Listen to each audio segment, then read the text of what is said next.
Stacy from True Spirit Counseling, and this week's topic is, why are we so neurotic?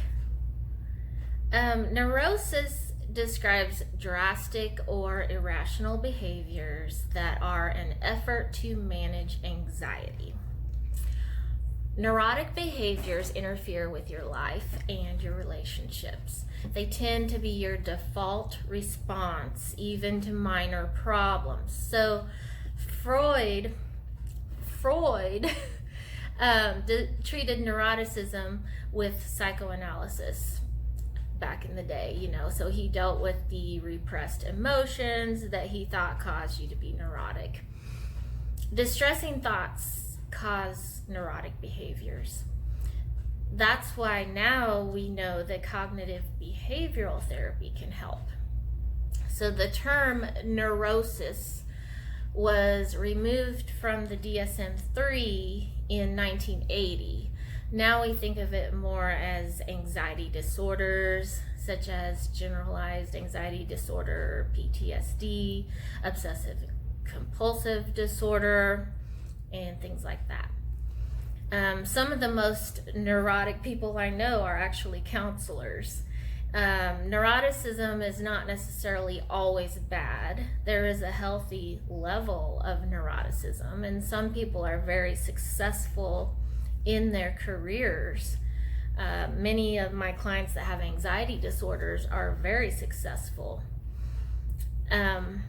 Like most things, the key is finding balance. So some of the things that go along with being neurotic are overthinking, worrying, anxiety, stress, rigidity, anger, irritability, being high-strung or tense. Some people might describe you as moody, having a general negative world view overall. It can lead to depression. People who are neurotic are often very self-conscious or spend a lot of time on self-evaluation. They may be obsessive or fixated on certain things. They may feel guilty or apologize often because they realize they're being neurotic. Neuroticism or anxiety can also even lead to physical problems or immune system problems because there's a strong mind-body connection. A lot of people who deal with neuroticism will self-medicate. That means, take drugs or alcohol, or even some of us self-medicate with sugar or eating too much. Neurotic people tend to make catastrophic interpretations of minor events. I know you know someone who's like that, and maybe it's you. They tend to interpret situations as threatening or overwhelming, and every decision they make feels monumental. So in relationships, this can be very annoying to others. Neurotic people are highly critical of themselves and others. They constantly need reassurance. They may be dependent or overly dramatic. This may cause a lot of conflict in relationships. Some people that are neurotic will project their personal worries onto others, or they will obsess over details or expect perfection from other people. As a parent, you can pass on neurotic or anxious behaviors to your children just by the way you model those behaviors. So be aware of that too. Anxiety disorders are the most common mental illness in the United States, affecting 40 million adults. Millennials are the most anxious generation. Why? Well, one reason may be because studies have found that we have more cultural shifts towards extrinsic goals rather than intrinsic. So there's more focus on materialism and status rather than the intrinsic things, which would be like being part of a community, finding meaning in your life, affiliation, being part of a group. There's more focus on the individual and less on the community.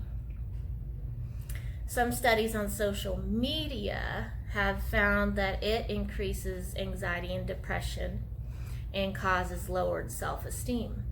Now, I feel like it depends on how you use social media. It can be a good thing or it can be a bad thing. Media in general causes a lot of anxiety. Can you blame kids for being anxious now with everything they see on TV? And I mean, it's just a scary world. But one positive thing now is that we are talking about it and we are reducing the stigma related to mental illness, related to getting help when you're feeling overly anxious or depressed. So how can you be less neurotic? One thing is mindfulness, or learning to stay in the present moment. Remember the deep breathing we did in a couple of videos ago. That's one way you can ground yourself. Grounding is a good way to be less neurotic. Visualizing things working out in the best way possible. Having self-compassion, having self-acceptance, being open to new experiences, and letting go of things you can't control.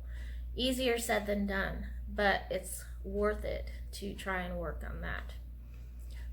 Cognitive behavioral therapy is very effective in dealing with neurotic behavior. When you do cognitive behavioral therapy, you're learning to change the script in your head.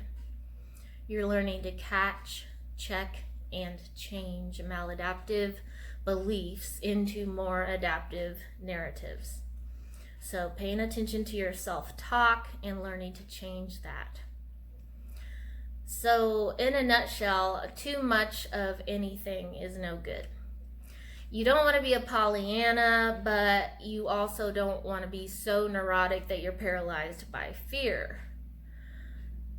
The most important thing I think you can do is have compassion for yourself as you try to change, as you try to become more relaxed, less neurotic, and just, enjoy the moment. Find little things in life that you can appreciate and stop worrying so much about what could go wrong. So, and then of course, if it's to the point where it's debilitating, seek help and get counseling. Let me know what your thoughts are on the topic.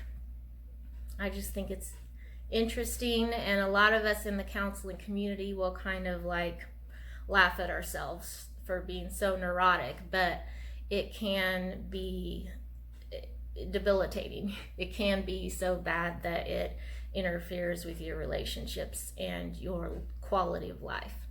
So take care of yourselves, and I will see you again next week on Self-Care Sunday.